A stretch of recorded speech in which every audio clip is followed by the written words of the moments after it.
কুমিল্লায় চাঞ্চল্যকর যুবলীগ নেতা জামাল উদ্দিন হত্যা মামলায় মৃত্যুদণ্ডপ্রাপ্ত 2 জন আসামি র্যাবের হাতে গ্রেপ্তার। কুমিল্লা থেকে দৈনিক জবাবদিহির ব্যুরো চিফ মোহাম্মদ মাইনুদ্দিনের রিপোর্টে দেখুন বিস্তারিত।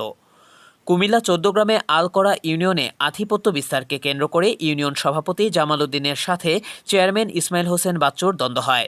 এ দ্বন্দ্বের কারণে 2016 সালের 8ই জানুয়ারি রাতে কিছু লোকজন তাকে বাড়ি থেকে ডেকে নিয়ে যায়। পরে পদুয়া নামক এলাকায় জামাল উদ্দিনকে প্রথমে গুলি ও পরে জবাই করে নৃশংসভাবে হত্যা করা হয়।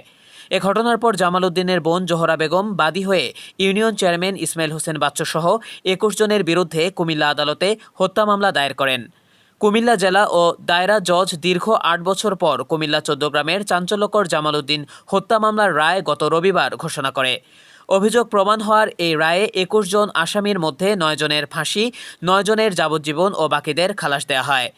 এ রায়ের পর কুমিল্লা র্যাব 11 সিপিসি 2 গোপন সংবাদের ভিত্তিতে ও তথ্যপ্রযুক্তির সহায়তায় র্যাবের একটি চৌকস দল গভীর রাতে নগরীর শাসনগাছা এলাকায় অভিযান পরিচালনা করে।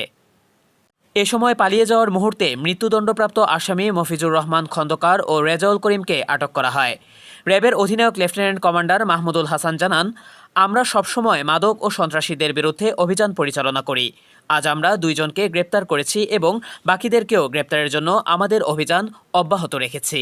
আদালতে অভিযোগপত্র দাখিল করে পরবর্তীতে মামলাটি বিজ্ঞ আদালতের বিচার কার্য শেষে আসামিদের বিরুদ্ধে আনিত অভিযোগ সন্দেহাতীতভাবে প্রমাণিত হওয়ায় প্রধান আসামি সহ 9 জনের মৃত্যুদণ্ড, 9 জনের যাবজ্জীবন এবং সেই সাথে প্রত্যেককে 50,000 টাকা অর্থদণ্ড প্রদান করে এবং 5 জনকে বেকসুর খালাস প্রদান করে।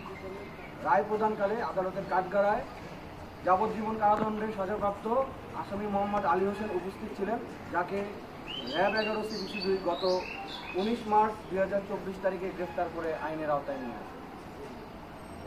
গ্রেফতারকৃত আসামিদের বিরুদ্ধে পরবর্তী আইনানুগ ব্যবস্থা প্রক্রিয়াধীন রয়েছে।